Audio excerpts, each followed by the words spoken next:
and we should be good to go. So let the teams know that we are good to go. And, well, let's get it on indeed. So here we go. Resuming on with game number 1. You didn't miss anything, of course, as a result of the pause right there.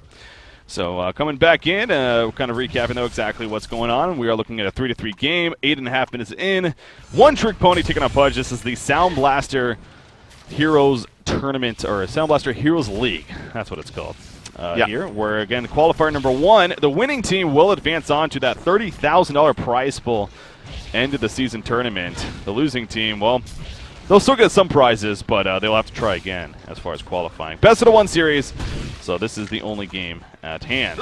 Anyways, bottom tower going down in favor of the Legion team right there. Wretched is in a little bit of trouble in the middle lane, though. Torture coming in with the flank. Is he going to land the stun right here? Wretched, nice initiation from Pharaoh. Actually, double damage rune, and P-Tob follows it up with some auto attack. So good coordination there in the middle lane. Yeah, you do have a good, significant goal lead, though, coming out for Legion as they take out that mid tower, or sorry, the bottom tower quite early on. But it looks like the response is coming out as we all know Warbeast and his pushing power. And he can push it quite nicely, but they're going to back away, actually. The glyph is just a signal enough to make them kind of run away right there. So yeah. They did have Magnus and Engineer, actually. No, actually, it was Magnus and Ophelia close by. Engineer's up here in the top lane, kind of abandoned a little bit, just farming this all on his own against the Silhouette. But, you know, a little bit of farm on him can't hurt either. He needs some boots and just about another creep killer, so. Yeah, boots are definitely a good thing, so we'll see if Snooey here is able to farm that up. You do see Wretched, of course, coming into the lane. Ophelia heal going off right there, and actually they're going to jump on a Silhouette. The Honda's applied, slowing her down. She's going to try to secure Gobble away now. She does have to go through the energy field. There's that Bat Blast, though, and the final auto attack coming up for Snooey, playing that Engineer. So he'll go over to the side shop. He'll purchase those boots and even a mana battery on top of that as a result of what just happened. So good execution once again coming out, this time from One Trick Pony. And on top of that, again, setting up the gank on a Silhouette. And she wasn't having the worst time up here, but it's starting to show a little bit. She's only farming around 200 gold per minute right now. Middle lane, yeah, Pharaoh's in a lot of trouble, actually. Port coming in from Engineer. Magma's putting in the auto attacks. The follow-up not enough, though. Or will it be? In comes Wretched. Honda's applied. She'll take a stun, though. Gets a nuke off from Ophelia, and Pharaoh will false a turret. Helps do work right there. Xibe on Wretched Hag, getting credit for the kill. That turret is maxed out, man. It did so much damage. And I was thinking, like, how the hell is that doing so much damage? But it's level 4. Engineer's level 7. Yeah. That you got to compare that to the other support on the Hellborn team, level 4 Torture. And it's not like they really did anything wrong. They just kind of got a little bit mismatched in the lane. But wow, seeing a support like this, and it's an Engineer support, and I've talked about this, as you approach the late game, that support and Engineer is going to be very, very effective because his spells just scale a lot better than most supports do as you approach the late game. So him having this early lead, 2-1-1, being played by, who is this, Znawi, or Znowi. Engineer is going to do work this game. Yeah, he really is. And on top of that, I think it's kind of funny because, speaking of comparisons, I mean, Fuzi is lane partner on Magnus. He's actually a level higher than him. Yeah. And, you know, Magnus is the one that, of course, focuses on the farm even. So, now his farm, speaking of that, Fuzi's farm is actually pretty solid, 255. He has Ghost Marches early on, of course, and as well as that Mystic Vestments you talked about. So, solid start, but yeah, kind of a funny comparison to make right there. Arachna's just farming up this bottom lane now. He is beating a little bit. You do see Wretched Axe sitting here in the jungle, actually, or in the trees, I should say, waiting to maybe see if initiation happens, but it doesn't look like that's going to be the case. And actually, Arachna's going to die right here. Haunt is applied. Tempest in a lot of trouble. There comes, no Arachna Ultimate. There we go. The Arachna Ultimate coming out, and Tempest will fall in the end. Wretched Hag, though, she gets torn apart by P-Top, who happened to be farming the Ancients, and he comes in an ulti form, and he is now on a serial killer streak. So, I don't know, that seemed like that worked out fairly well, actually, for PUDG in the end. Yeah, I feel like, actually, Tempest could have played that a little bit better. I feel like he could have ulted Arachna, used his minions, as he was trying to do that whole time, to kill the spider, and would have killed it, like, very, very quickly. Yeah. And so I feel like being a little bit more liberal with your ulti right there would have been the better decision. But nonetheless, they're actually going to go for a flank right here. Warbeast, his ulti is on cooldown. Magnus stuns in.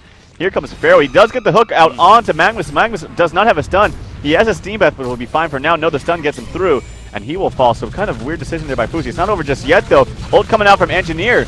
Keeps Torture in a very bad spot. He's going to fall most likely. One more auto attack goes to Destroy Flutter, and he'll take the kill right there. Yeah, 1-for-1 exchange. Again, that is a support Torturer, though, for a farming Magnus. So I still got to believe that's a favor of the Helmer team, but maybe not anymore. Xibe actually picks up a kill on Tiore, playing that Silhouette. So Silhouette continuing to really struggle more and more now at this top side. She's still only farming around 208 gold per minute. Not looking the brightest there, but you made a good point about Arachna, or at least dealing against her. It didn't really happen right there in the end, but the fact that not only you have Tempest minions, but you have War Beast minions as well. You have several things to where if you just turn them on the Arachna ultimate without even heroes assisting, you could actually get it killed very quickly. So I'm very curious to see how that adds up as this game progresses here for PUDG. But bottom secondary tower getting pushed in right there. Storyfooter getting credit for the kill, actually. And you look at Arachna's farm now. 400 gold per minute. She has 3,000 gold saved up, by the way, as she's sitting on Ghost March as a power supply and a Ring of the Teacher. So we'll see what kind of build Arachna decides to go for here. Yeah, you still have good things late game, too, for the Hellborn team. Like, I talked about this once, but Warbeast is actually very good against two different heroes on this Legion team. Well, really pretty much everybody, because Warbeast is a very strong hero as you approach the late game. But the Spider will not really do anything to Warbeast. I mean, it'll do a little bit of damage, but it won't slow him. Also, the energy field coming out from Engineer is not going to do anything to Warbeast at all either. Like, I mean, yeah, it will hurt him just a little bit, but he can just run through it to and fro, not have to worry about the Purge at all, lowering his movement speed. Yeah. So, and as you get to the late game, too, if Tempest manages to get a portal key sometime, it's still going to be very effective in the late game. And you have good initiation and good spam coming out from Pharaoh, too. He's had a pretty decent game so far. Yeah, you do see this very aggressive ward side here. Well, not really aggressive, but more so a good vision ward side here at the top lane from the Hellborn team. And Arachna was trying to be a little bit sneaky right there, kind of going into the jungle, but clearly running right past it. And as a result, the Hellborn team was able to react. Now, speaking of Arachna, she's the one maybe in a little bit of trouble herself. Oh, is she going to push up? No, she's going to kind of sit back here, but you can tell the Hellborn team wants to make something happen. In fact, there we go. The Wrath of the Pharaoh jumping on Arachna. Silhouette following it up, as well as Torture, and Storyfooter will just explode right there. The Ophelia heal was even used, but it's just way too much damage coming out in favor of Dendi's Jungle Devils. Now in the middle lane, a one-trick pony. They are doing a counter push, and we could see a tower-for-tower exchange. I mean, this middle tower is actually going to fall very quickly here. And the top tower is pretty low, so we'll see if PUDG is able to take it out themselves or if we have a reaction. It is going to be a tower kill. Flank. Is he going to land a stun right here? Pushing, nice initiation from Pharaoh. Actually, double teaming I'm getting background stream noise. Yeah. So I am going to have to alt tab real quickly. I guess that's because of the stream resetting. So kind of freaking out there. It's like double man. Okay, real quickly here. I know you don't want to miss that possible action coming up. There we go. Boom, boom, boom. Back in. All right, let's go. We do have initiation off to the side. Looks like Magnus is going to be fine, though. So didn't miss out on anything as far as kills or something like that. So that's good. I was actually wondering what Arachna was pulling up all that gold for. Had 3,400 saved up and then bought a Firebrand. So it's like, I don't know why. That's one of my pet peeves, too. If you're going to go Firebrand, if you're going to go Geometer's Bane, which it looks like she's going to, why not use an extra gold to help you farm and do more damage? So that's, I don't know why he does that. Maybe he was thinking he wanted to go for something else and change his mind. We have some action up here onto Warbeast. He does have an ultimate ready to go, though, so he'll probably be fine. Actually, he pops it right there. Yeah, just a case of might as well, as a result of the Legion team making their way over. And, it's not the longest cooldown in the world, especially at level 2 and especially at level 3 when it's all the way down to 40 seconds. So right now it's 60 seconds.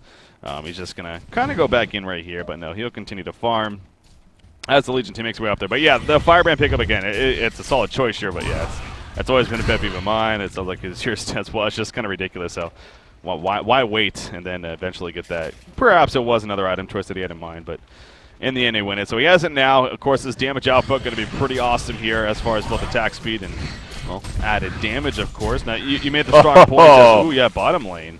What happened down there? Good plays with Silhouette. Actually, Ziba initiated on his Silhouette, but Silhouette, having absolutely no damage items and really no items at all, totally turned it on Hag. Like, totally burst down Hag. Hag even used the ultimate right there.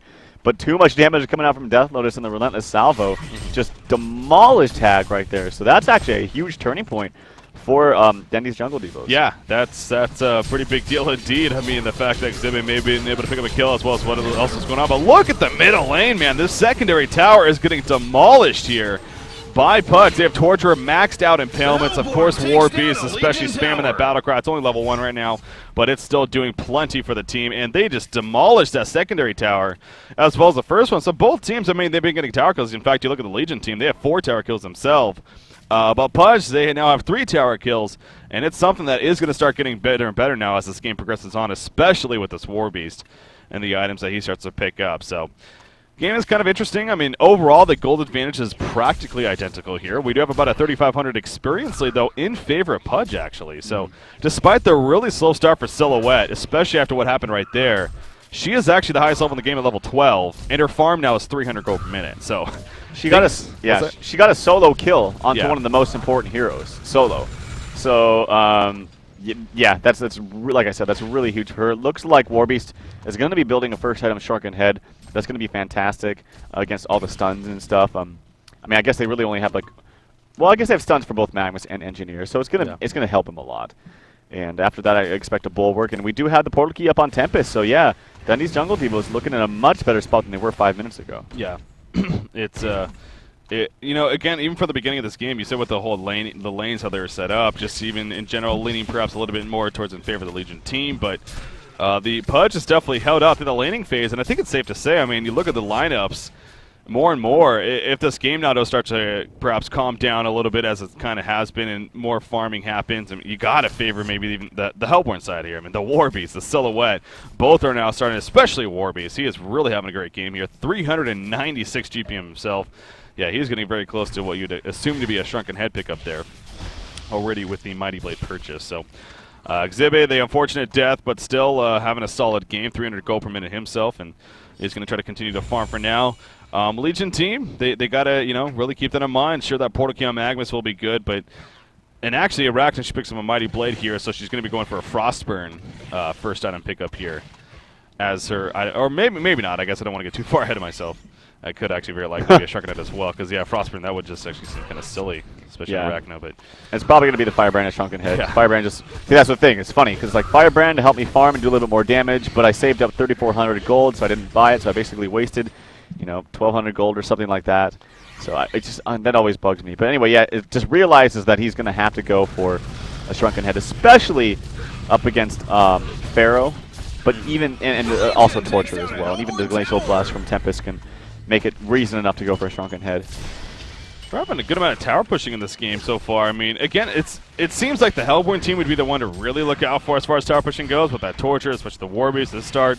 But actually, OTP, maybe that's what's, if anything, you know, give them some solid chance in this game is the fact that they're actually leading in tower kills. Right now, they have 5 tower kills to the 3 coming out here for PUDG. So that's you can say that that's helping them earn the 1,700 gold lead currently. So good news there again. And actually, wow, the gold per minute chart is very interesting because 4 out of the 5 heroes here on One Trick Pony are actually above 300 gold per minute currently, including the Arachnids at 361. So yeah, all across the board looking actually pretty solid here for OTP, but you do compare that to PUDG, and actually a lot of good things happening for them too, including the Warbeast, who of course is overall the top in the game, and is actually just a couple of creep kills away now from finishing what, again, I assume to be is that Shrunken Head here. Yeah. As he needs the 2,900 gold, so... that'll be big. We'll see if they make work with that once he has that, of course. And like I said, too, I think it does sometimes go back to that Arachna pick in general. Like, also, you're going to have that Silhouette who's going to have that Nullstone herself, and how effective is Arachna going to be against a Silhouette that's going to do more damage than you as you approach the late game? Like, there's no question about that. And then it's going to be able to block one of your most important spells. Like, I just think Arachna was a very, very silly pick here. Mm-hmm. Especially with the Warbeast already showing.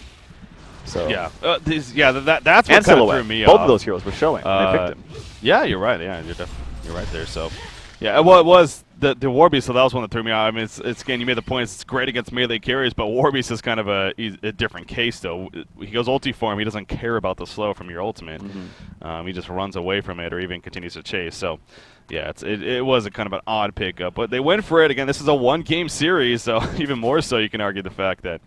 That's a big risk there, really is. But they win for it. You got to appreciate the risk at the same time. And again, there's still things are going great overall here for One Trick Pony, but it does seem like they're fighting an uphill battle, as I think is a good way to put it here. Yeah. Against PUDG, despite what all the stats even say. So, but they are going to somewhat group up here again. That getting that Shrunken Head on Arachna will be very important. She already purchased the Warhammer part, so she just needs the pattern now. Of course, 1,300 gold, and then she'll have that. Yeah, Ophelia's actually farming really well too. Looks like, I mean, she has her Plated Greaves, Ring of Sorcery, Astrolabe, almost has a Storm of Spirit, so Archie Tiger has a lot of farm here early on. Well, I guess it's towards the mid-game. Well, it's only 22 minutes, so... Still fairly early. Still fairly on. Yeah, it has a lot of farm on Ophelia. Yeah, we've had some good action this game. 16 total kills. We're about 22.5 minutes in. A lot of tower pushing, so yeah, some good action coming out. As I said, I mean, really, overall, it's 300 gold per minute on 4 your 5 heroes. That's actually pretty impressive. Especially at this point of the game. Sure, the tower kills may have a lot to do with that, but hey, that's not a bad thing. I mean, getting tower kills. In fact, speaking of that, they're looking to take out the last outer tower right here. It looks like PUDG, though, will have something to say about it, maybe? I mean, they're kind of lined up. Feral's ready to go. There's a Tormented Soul. He's not going to jump in, though. The tower will fall.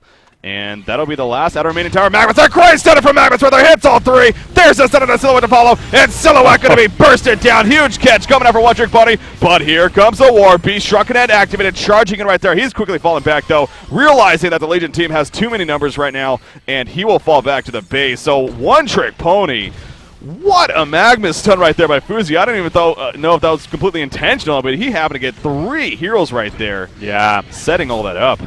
You cannot have that happen if you're PUDG. You cannot have line stuns like that. That was a really good job by Fuzi. And an even better job by Snaui by following up quickly right after that onto Silhouette. Like, Silhouette has tricks up her sleeve if you get even just one stun, but you combo, they killed her down pretty quickly. Yeah. The follow-up from Engineer's ultimate on top of the keg stun, and then, of course, the Bat Blast on top of that. And then to add insult to injury, actually, Feral hooked in to the ultimate of Engineer and made it even worse for him. And look at that swing. That was almost a 10,000 gold swing right there, just about. Here we have Magnus ulti, but it's going to get oh, wow, it didn't get canceled. Actually, does get a big eruption onto Tiori. No, it's not Tiori. P-Top playing the War Beast. He's going to be fine right now. The hook comes in, hits 2. Aragna's in a lot of trouble. He will fall. Gets actually the ultimate onto Torture. Probably not going to matter too much. And now Wretched Hag in a lot of trouble. She will fall as well. They did get the racks. They got what they came for. So mission accomplished, so to speak, for OTP. Yeah, it's a bittersweet end, though. I mean, really, the Hellborn team, they got obviously 3 heroes in the end, including that Arachna, including that Hag. So very, very important heroes there. And they didn't use any buybacks there either. That was just simply resurrecting. So, yeah, I mean, the racks are dead. Obviously, that's great news for One Trick Pony. But I still, like I said, it's kind of bittersweet that you really can't be as happy as you were 5 seconds before all those deaths happened. So that sucks the way it finished, but they did get the rack, so that's good. Now, Ultimate Defend, he actually did a really good ultimate right there in the background. Speaking of his name, but no, he had a really good ultimate in the background while Magnus got the eruption and he's stunned in, but Tempest locked down 3 heroes himself in the background and actually set up most of those kills. So big props to him for starting that. You can kind of even say a little bit of a comeback there. Yeah. At least in that fight. I was intrigued. I was kind of caught off guard, too, because when I was watching Magnus channel his ultimate, and I saw this Tormented Soul coming, and I thought for sure it would have canceled. It must have just been on just the very, very outer skirts of, like, the damage of where he was ulting. I thought for sure it would have been canceled. Might have even been better than if it did, because that was kind of an interesting initiation. But, yeah, I missed the Tempest ultimate simply because I was watching that. Yeah. Yeah, so...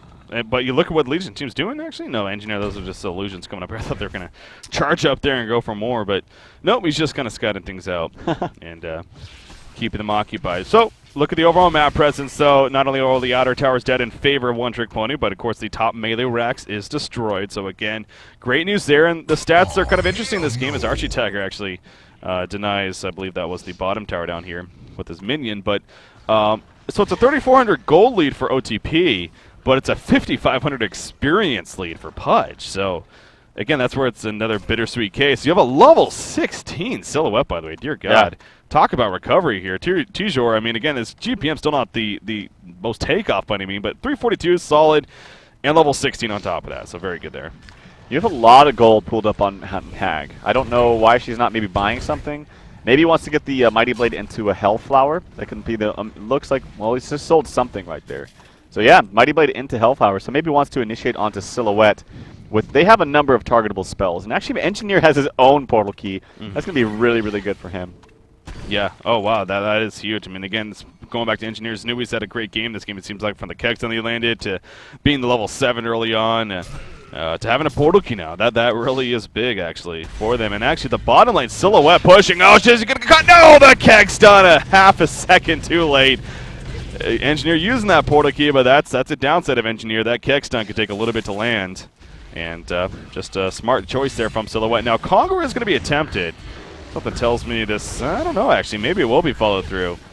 As the Hellborn team, they don't have any vision. Right. So, yeah, this actually could very likely be a Conqueror kill. Now, they have a lot of damage between Wretched Hag, Arachna, and Ophelia with that aura coming out from Arachna. And that's one pushing tool, too, as I didn't mention this game, but I usually do, is that precision aura coming out from Arachna gives you True Strike. So you can hit the base towers at a very, very safe range, not have to worry about walking up that hill, which is kind of like the death point for most teams. Yeah, that's actually pretty huge when you think about it for kind of pushing up into the base right there. So, of course, they do fall back from Conger, though. Having Pharaoh helps with that. He just easily spots it out with the Tormented Soul, and that quickly gets OTP to just fall back and be done with the possible attempt. But you mentioned Hag. I mean, Xebe here has that Hellfire, the Mighty Blade, so going to be doing work there. At least that's the idea. Another Hellfire from Magnus is coming up very quickly here. Of course, Magnus being played by Fuzi, who had that great triple stun earlier, which set them up for all that top push that happened. So, yeah, it really, again, it's kind of hard to gauge exactly where this game is at. I still feel like that PUDG is in the lead for the most part. I just feel like they have a stronger team, especially with the way things are going. But OTP proved that to kind of be wrong in that previous fight. Again, just a matter of getting that great catch, and sure enough, they got racks after that. So another one of those, and I might be feeling a lot stronger about OTP. But for me personally, it still seems like PUDG is kind of in control of this game for the most part. Yeah. I don't know. It goes back and forth, honestly. Like, you have really good team fight on both teams. Like, I feel like once an Engineer gets his level 11 ultimate, though, I think that's going to help him a lot. I think the duration goes up just 2 seconds. Yeah, 6 to 8 seconds. If no one's canceling that ultimate or dealing with it or attacking it, then it's just a huge ultimate. It really is. This is why I talk about Engineer being one of the most popular supports in the game right now. Yeah. No, there's another Tormented Soul. They already used a Hellhound as well to scout it out. So again, they're very aware that Conger's being somewhat attempted. OTP, I don't even know if they're really fully committing necessarily. Now you do see the Ophelia heal being used right there. I think more so to get her minions up, if anything, back to full life. But they really want to do this, but PUDG is going to make it very clear that it's not going to be easy. You do see the bottom tower is being pushed in favor of One Trick Pony, though, due to the creep wave, and that could be a saving grace there. It's going to die. And I think it's going to be enough. Yeah, Conger will fall right here, and who's going to be at the token? It looks like Wretched Hag will be the token of life. And I'm sure PUDG is, well, maybe even regretting not making something happen there. Yeah, it was difficult. They had top pushing. They had bottom pushing. They don't have a Shrunken Head up onto Tempest just yet. And if you're sitting back in an energy field and just fighting around that, it's nearly impossible for Tempest to get a good ultimate off. It really is, if you place that correctly. Because the second you blink in there, you're instantly silenced, and there's nothing you can do about it. Yeah. Now we do see Magnus continuing to farm again. He's getting very, very close to picking up that what would be the second Hellflower for the team. Where does Arachna go from here? I mean, I want to say she's definitely bought something. I mean, it seems like she's been kind of sitting around the same for a while. I mean, I guess Arachna finishing a Geometer's Bane. Yeah, I feel like she's had to have bought something. Yeah. Especially after that Kongor kill, too. Hellflower up onto Pharaoh, by the way. Jeez. And it's probably going to be up onto Magnus. I'm pretty sure he bought his last one, so yeah. Yeah, Hellflower on Pharaoh, though. That kind of came out of nowhere, but obviously a great pickup. And Payless has continued to have a very good game. He did pretty solid there in what was the middle lane, of course, and he's been a big part of the bit of success that PUDG has had here, no doubt. So yeah, where is Arachna, though? We're not able to see the stash, unfortunately, so I don't know if she's what she's purchased yet, if anything, but gotta believe Geometer's Bane is the obvious follow-up here. Already having the Firebrand, and of course finishing the Shrunken Head after. More pickups. Then you have your War Beast. I mean, that's kind of another question. And of course, he's had his Shrunken Head here for a little bit. He has another 2,200 gold saved up himself. Where does he go now as far as his items? I mean, of course, you know, your Soul's Bulwark. You could go Shield Breaker. You could go Puzzle Box route. Players like that, too. So I've always just felt that the Demonic Breastplate into Brutalizer is just the best for him. And yeah, he's going, it looks like the cookie cutter build, so to speak, for War Beast. And I think you benefit most from your attack speed because you have the chance to crit as well. And on top of that, you have negative armor coming out. So attacking them more, getting more attacks in, utilizing that negative armor, I think is the smartest route. Now, Shieldbreaker does do does do a lot of damage, but you're not attacking as quickly. And then if you decide to couple it up with a Brutalizer later, Demonic Breastplate just seems to be the smartest thing. But we do have the Shrunken Head on Tempest. I think that's going to be PUDG's cue to maybe look for an opening. But it's going to be a little more difficult now that you have that Token of Life up on Arachna. Yeah. Or, no, sorry, not Arachna, but Wretched Hag, yeah. Who just finished that Shrunken Head, yeah. It's a pretty big deal. In fact, blinking in right there, but Silhouette just a little bit too quick. But again, remember, Silhouette has that Null Stone as well, so even if Hag wanted to get something off, might have been a little bit more difficult. Granted, she can take it off with a Haunt and then apply the Hellflower. But Silhouette just a little bit too far away. And it's going to be fine, but I mean, look at actually the map situation right now. The top and the middle lanes are being pushed in by creep waves, and then you have them pushing the bottom lane. So this is actually going to work out pretty well for OTP, or at least that's the idea. As you stress too, the Token of Life still has 4 minutes remaining on Wretched Hag right here. So again, it really seems like One Trick Pony is in a pretty good spot. You don't want to overcommit, of course, but they can definitely be fairly patient with this and really keep PUDG on their toes here as far as exactly what is going to happen. Ophelia is going to send up the minions, though. No fallback with him. Now she has a Vagabond leader even in there. So he, of course, provides some nuke and, well, the heal aura as well, which could be, you know, +3 regeneration, not bad. PUDG, though, as you would expect, going to make this pretty difficult here as far as making an easy push. So we'll see if also that True Strike comes into play. Actually, Pharaoh, hold on. Taid jumps in right here onto Arachna. The Hellfire's applied, and Arachna's is in a lot of trouble. Storm Spirit coming out there. The Tempest ultimate off to the side. Gonna lock her down, and Arachna will fall. Magmus down in the background, trying to pick up a kill. He got on the Torture. Silhouette actually going in as well. The Hellfire doing work right there. And now Pharaoh's in a lot of trouble. So turnaround from the Legion team, believe it or not. War Beast, he's now dropping some damage. He's too is running back. Magmus, a nice stun right there. Wretched Egg in the front counts. The last auto attack. War Beast gets away. Barely, and Wretched will fall. Now Silhouette, she did buy back. Wretched getting locked down, though. Can she get a blink? No, she cannot. The damage is too much. Tiori right there on Silhouette picks up the kill. So that buyback right there, no doubt, making a big difference, as they're also going to get some creep kills in the end. Oh, yeah, it was very necessary right there. They might actually lose the top rack, so they actually pop the glyph. It's going to be difficult. They will save it for now, so job well done right there. And the Tempest ultimate did a lot of damage. It was so did that Engineer ultimate, man. It was so perfectly placed. Fuzi did work that fight as well. Totally manned up right there at the end. Timed it perfectly, even with the Shrunken Head still activated onto Warbeast. He charged away, but he found the perfect time to get that stun. Ultimately, though, even though the Wretched Hag had the Token of Life, so much damage with the good staggered stuns between the Tree Grapple coming in onto him right after he resurrected, and then the Glacial Blast from Tempest. He could not blink away, and then just, even without any damage items on Silhouette, he's still packing a punch. He still does a lot of damage. Oh, yeah, of course, that's just how the hero works, with that Relentless Salvo especially. But the interesting thing that I found in that fight was, remember, I mean, that initiation in the first place, Payless jumping in, catching Arachna on the front lines, and the Hellflower was applied, and she did absolutely nothing. Even with the Storm Spirit, you're like, okay, she's going to get Storm Spirit, she'll be able to activate her Shrunken Head and start fighting. Yeah. The Tempest ultimate was perfectly placed to the point where it caught her as she came down, and she literally did nothing that whole fight. She got bursted down in the end, and, well, obviously, I think that was a huge part to the success of PUDG right there when it was all said and done. So, granted, OTP, despite having Arachna did nothing, they actually did a great job, and I think, you know, that Engineer ultimate had a lot of work. Obviously, Magmus landed some great stuns himself, but you need Arachna to live, simply put. I mean, the damage chart, it's 6% overall damage done by Arachna. She's way down there on the chart right now. And again, it's a single target, so that's not too surprising, I guess. But it needs to go higher for that to be successul. I just think the hero doesn't have a place this game. I think the hero is fine in some situations, and it's good when they decide to push, because, like I said, they can attack from the low ground. But there's just too many good counters to her this game, I feel. Oh, big initiation. A great Wrath of the Pharaoh. Catching Engineer now. He gets the energy field off. Ophelia Heal going to be used. So Engineer doing his job. Magmus does it with the eruption. Warbeast is going to fall, actually. Tempest also going to go down. And Silhouette also is the barely survivor. Actually, Torture going down right there. Silhouette will pour it out. Wow. What just happened there? I mean, I think we found a new Swagmus. And it's Fuzi. Magmus has been making some big plays indeed. But Engineer getting his ultimate off after he was initiated on, that can't happen. He got everything off. He got all his spells off. He got a keg. He got his ultimate off, his turret. It all makes a big difference. So even if you're like, oh, they wasted all their spells on me, it's still important for you to get your spells off before you die if you can. Yeah. And that definitely had a big impact right there.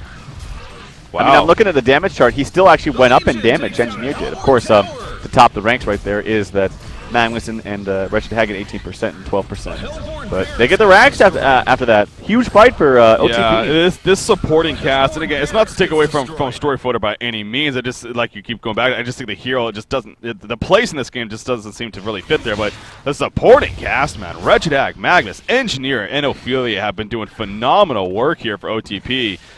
And, you know, with the first melee racks going down, I still felt that PUDG was perhaps even in kind of control of this game.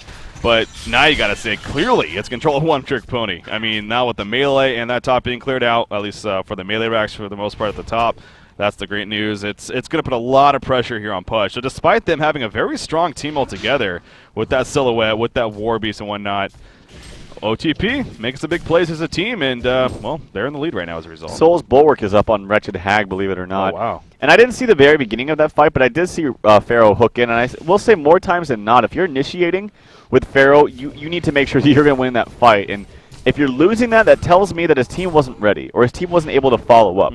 You have one blink, actually no, sorry, you have two blinks, so you do have good follow-up actually coming out between Silhouette and Tempest specifically. And I just think maybe the communication wasn't there. If you're hooking in there and you're losing fights pretty badly, then you're not focusing someone down quickly enough. Yeah. I mean, like you said, Engineer got his spells off before he died. Well, a lot of time with Farrell's that interesting hero that he has one of the best initiating tools in the game, at least in my opinion, but it can be very risky. I mean, for kind of like what you said right there, whether the team's just not ready or you just simply go too far, maybe a little bit further than you even expected, and you expect your team to follow up, but it's just not feasibly possible in the time. So maybe that was the case. Again, it's kind of hard to exactly break it down without actually going back to it, but here we go again. Farrell will jump in on Architect right here, playing Ophelia. The Hellfire's applied. She's going to be pushed away. Silhouette jumps in, gets the kill, and actually that will be successful. The Legion team, OTP was somewhat nearby, but it just happened so fast that we're not able to react in time. So there's the good catch, and they're going to try for Kongor, or at least are in the area. Obviously, he's not up yet, though. But so a good pick on Ophelia, nonetheless, from PUDG. Bound dies up on Zenobi, so they're going to scout out some wards, perhaps. They get the only one that actually PUDG has. So right now they're going to do a lot better in terms of securing lots of... Oh, actually, initiation onto Pharaoh. The Bat Blast totally whipped right there by Ziba. Oh, man, that's very unfortunate. So they're going to miss out on a kill. Yeah, that was just that's one of those cases where you expected to yell out lag, but no, that was really just unfortunate placement right there. It's just a case a little bit delayed for whatever reason, and Pharaoh just easily sidestepped that, and well, the follow-up just wasn't followed up because of that. So, yeah. I guess obviously that's great news for PUDG. Now, still, you look at the overall picture. Their top and middle lanes are constantly getting pounded in. Silhouette, she's level 21, by the way. Look at Ophelia right there. That's actually a good point. Tempest does have a shrunken head here, of course, and so that leaves the only way for the Legion team to really successfully stop is, of course, the Skeleton King. Right. And you see Architect making a point that he's trying to find them, apparently, but... Well, there you go. He actually will get his prayers answered here, unless Magma steals a kill. That would be is like, pretty horrible. King. There you go. It will be even better if he gets a second one. Actually, that Catman might have been blocking it. Nope. Okay. So he does get another Skeleton King, or his first Skeleton King, I should say. So he's got the God comp as far as neutral creeps go. Yeah. Yeah, you could argue maybe getting a second Skeleton King for that Tempest Shrunken Head. Sure. Might be worth it, but yeah, it's obviously the double Minotaur Skeleton King, as Chessie is showing us. Get a Whispering Helm and get 5 Skeleton Kings. There's the answer, right? Yep. It just seems so simple. Oh, look, you found another one. Hey, so yeah, I find that works in video games. You know, you start rage. It works, Queue times, like you'll be sitting there queue, like, what is up with this queue? And then all of a sudden it pops. And then you get a game. You just gotta rage at it, and you know it'll eventually work. Shrunken Head up on Magnus. Shrunken Head up onto Silhouette. Shrunken Heads all around the board. Look, we got 1, 2, 3, 4, 5, 6 in the game. Yep, 3 on either side. So, Warbeast again. He's been having an impact, but it seems like it has just slowing down a lot.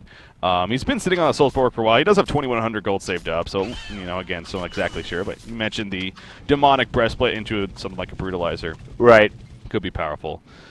So we'll see if P-Top obliges and goes for something like that, or maybe something different. Who knows? Arachna, she has her gem being finished. Ophelia, speaking of her, she has 3,300 gold saved up, actually, so she's saving up for something purty here for the Legion team. We'll see what that eventually is. Kongor just resurrected, by the way. There's a wing courier here from the Legion team spawning that. So they're maybe once again going to try to push these lanes in a little bit, and then, as maybe going back now, and attempt Kongor perhaps. There is no vision from the Hellborn team other than simply the Tormented Soul snipes. Right. Coming out from Pharaoh, so. Yeah, and they have 2 different ways to push this. They're pushing mid, they're pushing top, and it's going to force OTP, it's going to force PUDG to go on them at a bad time. And maybe that's what they want right now, because they do have a significant gold lead coming out for OTP. They're still lacking, though, in experience, which I think is kind of crazy. Yeah. So we still have a game ahead of us. Oh, yeah. Yeah, we do. Well, I mean, 42 minutes in, and it's great seeing games like this, you know, where you're again 42 minutes in, and we're starting to enter that late game stage, and it really isn't clear by any means, you know, which team is going to be the victor in the end. I mean, sure, you can lean towards one way, and maybe in this case OTP a little bit, but PUDG has, you really can argue, they have actually the stronger later game team. So if they do just keep holding this out long enough, I mean, you got Warbeast who eventually just will be hitting like a boss. You got Silhouette, of course, will do her work, and you keep going back to this. Look at Silhouette's items. I mean, she technically doesn't have that damage item yet. She's on a Shrunken Head, Null Stone, and a Portal Key.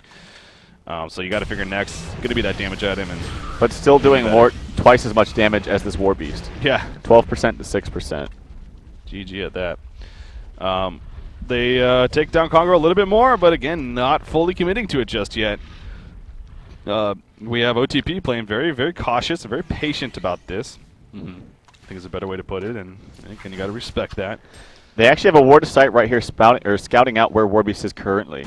Oh, yeah. And I don't think OTP has an idea because they have a Ward of Revelation very, very close by, but just a little bit out of range, so they can't counter it just yet. Yeah, PUDG. You do see this as well. I mentioned the 2-minute soul to snipe out Congo, but Warbeast has constantly been sending in those Hellhounds. Of course, with them being level 4, having the invis, that helps out a little bit. Granted, they do have a bound eye over here, but you can at least get an idea. So. Again, OTP going to play it pretty safe here and not really commit to the Congo kill. They're just going to kind of hang around the outskirts, and the great thing about their position is that look at the top lane in the meantime. Yeah. The creep waves are pushing in, and this is going to force PUDG to fall back here. As their ranged racks are starting to be beat down, and actually, if they don't react to this, they're going to go bye-bye. Okay, I guess they're fine with giving up the ranged racks up here.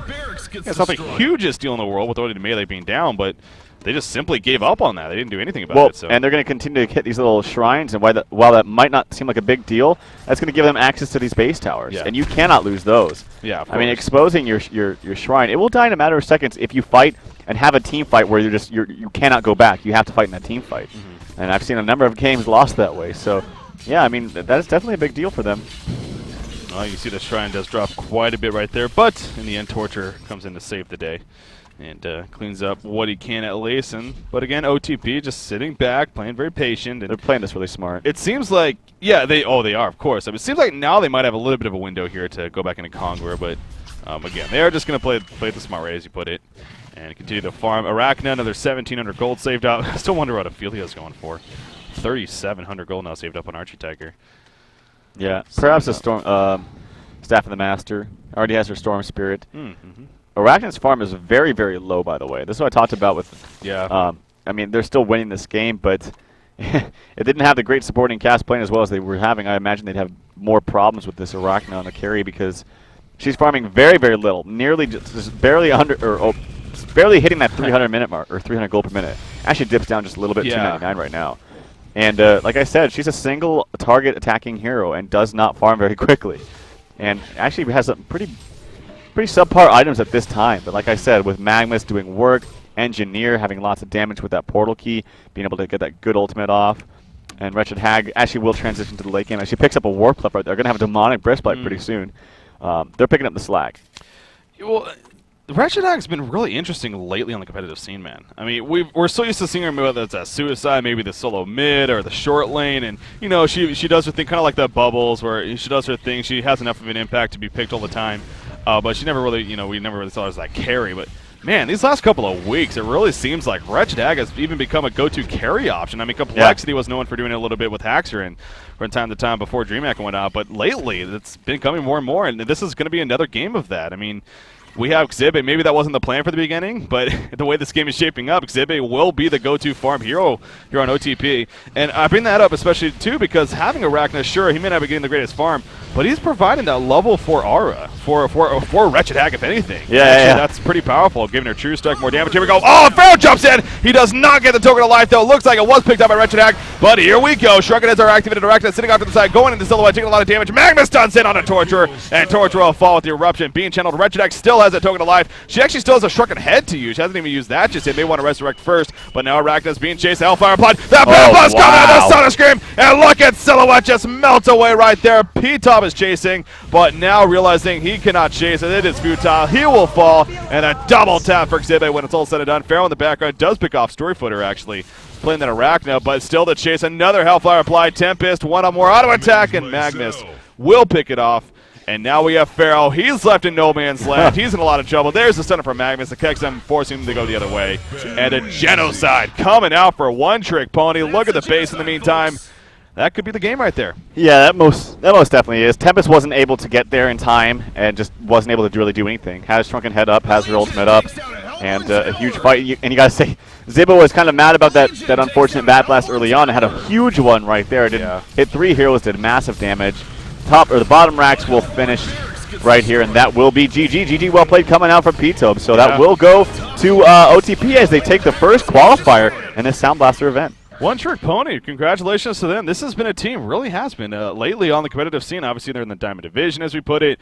They've been making some big plays. This is really a team to really look out for here on the competitive scene as far as, below the, your complexity, your trademark esports. Yeah. One Trick Pony, very, very deserving of this victory here, as well as a lot of attention. So, of course, PUDG, getting to these finals, again, it wasn't an easy road for them by any means. They had to defeat some quality opponents.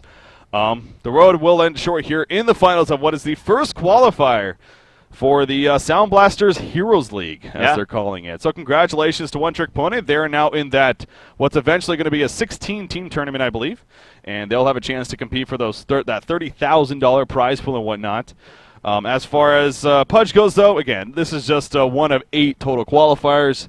During the next one, I'm sure by the end of it, we'll see them in it as well. And they get to take home some, consolation prizes for PUDG. They get their 5 Rage USB headsets, as well as actually OTP as finishing first. They qualify, and also get the 5Z sound cards. So, yeah. Yeah, so big congratulations to them there with those prizes coming out. Again, SoundBlaster doing work, man, and doing great things for us. We were planning on maybe getting an interview here as well with Archie Tiger, actually, from OTP about the victory. OTP. But real quickly as well, before we look at getting that figured out, we're actually want to announce something that we're going to be doing here on Honcast for the SoundBlaster tournament. Again, they just want to give stuff away, man, and this is awesome here for Heroes in New Earth for us. So we should definitely, respect them for that and thank them for that. But I guess they actually want to be giving away some things here on Honcast. We're going to be giving away, one of the headsets as well. So one of the Rage headsets, as well as, what was the other prize? The SoundBlaster Z sound card. So those things, I believe that's what the first and second place teams got. Yeah. So as far as how you go about doing that, follow, I'm guessing at SoundBlaster on Twitter and Honcast. So at Honcast and at SoundBlaster on Twitter. And we're going to tweet out a question later, and then you guys will have to answer it. And if you're following both at SoundBlaster and at Honcast, you'll have a chance to win one of those 2 prizes. Got to be following, though. Got to be following. Very, very important there. But on that note, so definitely take care of that, whether it's now or just in a couple minutes. But I believe now we actually are joined by Archie Tiger here. Archie Tiger, how you doing, buddy? I'm doing great. And hello, Breaky and Ralph. Hello. Yeah, the game was pretty tense. We played really cautious and protective.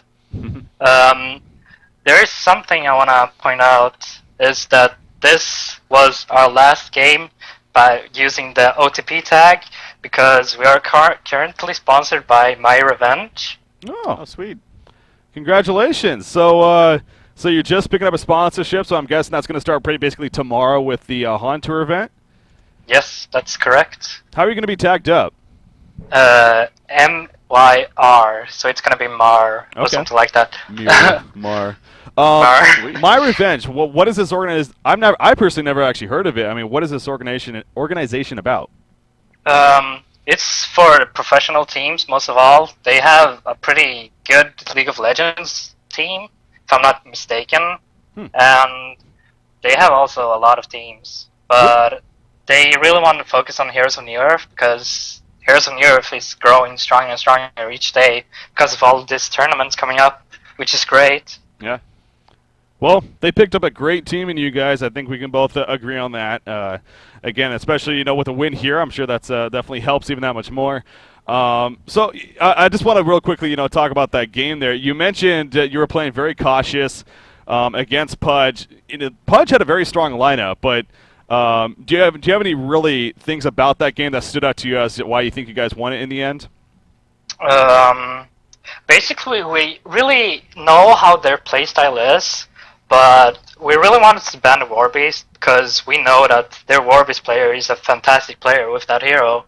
But instead they gave us the Ophelia, and then I just think like the all heals she supports is just fantastic. Yeah. And about the Arachna pick was kinda random, because we played her like once in a scrim, and once in the tournament, and which we did really well on.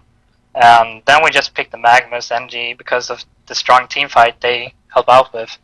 Yeah. So, and we just played cautious, get in the towers because of the Ophelia and stuff like that. All right. So again, you guys are victorious against PUDG, and that means you're going to be in the final 16 teams, I guess, and competing for that bigger prize pool here in the SoundBlaster Heroes League. So another congratulations for that. Oh, Trout, do you have any questions? Well, I was going to ask about the Arachna pick because, quite frankly, I thought that was kind of a bad pick in that situation. But it sounds like it was more of a random, there's nothing else to it. You guys just like, hey, let's try Arachna kind of thing. We had a strategy with Arachna where we had a War Beast in the jungle and we maxed out the battle cry. So the Arachna got massive damage in the early game because of the aura. All right. And it worked out really well, but we got the Ophelia instead. Warbeast was on the other team, yeah. Yeah, so we got the Ophelia instead. Yeah. I'm really calm with playing the hero. Yeah. It worked out in the end. You got the victory, and ultimately, of course, that's what matters. So, again, congratulations to that. So this revenge sponsor, so myR, again, big congratulations on picking up a sponsorship. It's always great to see new sponsors on the scene. Yeah. Where can we find these guys? At www.myrevenge.net. Okay. I'm actually on the website right now. It looks pretty damn cool. Yeah, I must say. Pretty cool website, actually. It's pretty awesome. You. Yeah. All right. So yeah, that's great. Great to you guys are very deserving of this sponsorship, and you really have been a fun team to watch. Up and coming lately, and yeah, you have. Congratulations on your success. Han Tour tomorrow continues. You looking forward to that, man? Yeah, I'm really looking forward to play versus Stay Green because they recently added Slicks as the player. Yeah. It's going to be interesting playing versus them because we have really never played versus them in a tournament. So it's going to be fun. Yeah, I actually saw that matchup as the whole of the whole list that's happening tomorrow, and I really think that that's probably, in my opinion, the best matchup of the whole day. Yeah, at least for that round. So we'll have to maybe think about covering that, but obviously we just covered you today, but that shouldn't really matter. We'll wait and see. We don't know for sure, but yeah, no, that should be a lot of fun. Yeah. The brackets for that should be out, I believe, either later tonight or if not tomorrow before it all starts public. And so we're giving out secrets here. No, it's not that much of a secret. You guys are going to be playing Stay Green in the first round, so and that is an intriguing matchup for sure. We'll see about if we come to covering that or maybe another one, depending on what's going on, but. We'll see. Anyways, Archie Tiger, really appreciate you coming on, man, and joining us, and congratulations again on the victory and the sponsorship. That is a big deal. So myrevenge.net, guys, check it out. Check out the website for yourself. It actually is pretty flashy and pretty cool. Yeah. And get some more information on these guys. So any final words from yourself, Archie? I want to give some shout-outs if it's possible. Of course. Shout-out to my team, Stroyfooter, Amazing Drafter, Fusi, Snowy, Siba, and me, and also Sequence for being our 6th player because he's helped us by screaming, and also to myRevenge for picking up us, of course. Then Cool Guy 99 and Archie's bitch. There you go. Got to throw in the Archie's bitch there. Oh, all right. I forgot. Beef Pot Pie as well because he's doing a fantastic job by streaming a lot of this SoundBlaster matches. Yeah. Yeah, he definitely has. We stressed that earlier. He definitely deserves a lot of credit for what he's doing on the scene, and especially with this tournament. So, again, congratulations, Archie Tiger. Appreciate you joining us, and best of luck tomorrow. We'll probably be watching. Awesome. All right. See you guys. See ya. There you go. So, Archie Tiger. Sweet. myRevenge, now known as myRevenge, so no more One Trick Pony. That's a fun name, honestly. Yeah. I just like OTP. OTP sounds pretty badass. Yeah. It does. Now we got myR. It doesn't ring as well. But myRevenge, it is a great sponsor. It looks like, again, I personally haven't heard anything about them. I did a little bit of research though, and they seem like they're actually pretty legit. So again, great to see just more sponsors like that in general. Yeah. And pretty cool thing. So all right though, but so again, kind of a bittersweet here. That's it for today. Really, not much else, unfortunately. It was just a quick 1-game series there. Some entertainment for sure. Congratulations on now myRevenge for winning. But I don't have confirmation. I was looking through chat, but we might, in fact, for the next upcoming qualifying tournaments for this SoundBlaster's Heroes League is Yeah. it might now be a best of 3 for the finals. I think that makes just more sense. Yeah, I think it makes more sense. It's more games for you guys. It's more games for the players as well. Yeah. And for the finals anyway, yeah, it does make more sense. So not 100% confirmed, but it's probably going to be that way. Yeah, it looks like, yeah. It looks like, yeah, I'm actually in channel with a couple of the admins too, and they were talking about that, and it looks like they kind of even have agreed to go best of 3. So, well, not today, but hey, for the following Fridays, looks like it is going to be best of 3 here for the SoundBlaster, the SoundBlaster qualifiers, and then eventually the later stages from that. So again, SoundBlaster's Heroes League has officially started, and well, at least the first qualifier has now commenced. As far as their website goes, by the way, it's actually, if you go to, I want to say, well, it's on the CEVO side, but there was soundblaster.com/Han. That's the easy way to say it. So soundblaster.com/Han. You can go out and check it out for yourself and get all the information from the brackets. And you can actually register yourself as well. I forgot to mention that. I mean, this is an open tournament for these qualifiers at least. So definitely, if it's during the week, of course, as far as the play times. But if you got time during the week, sign up and participate in this and Han Tour. Why the hell not, right? So yeah. Congratulations again to myRevenge as they take out PUDG, and they're one of the first qualified teams to be advancing on. But anyways, we are going to be wrapping it up for today. So again, follow us at Honcast and at SoundBlaster. Yeah. And then look for the question going to be coming out later today, as far as answering that and getting some sweet ass product from SoundBlaster. So definitely. Any final words from yourself, Trev? Just well played by both teams, especially OTP, now known as myRevenge. It has been a lot of fun to cover them, and not just now, but when we've casted them during the Han Tour qualifiers against, well, Dendy's Jungle Divos, and they got the revenge today. Look at that. Look at that. It worked out so nicely. They did. Very deserved. All right, so tomorrow, guys, Han Tour what am I saying? Han Tour qualifier. That was way back then. Han Tour Diamond Cycle number 2. It does officially begin tomorrow, and we will be back for that. So for myself, Breaky CPK, Trelfmodor at Trelfon, and at Breaky CPK, at Honcast, at the Honcast Facebook, all that jazz. Shout out to Killer Orange. Shout out to you guys. We'll see you tomorrow, bright and early. Cycle number 2 officially begins. Have a good night, guys.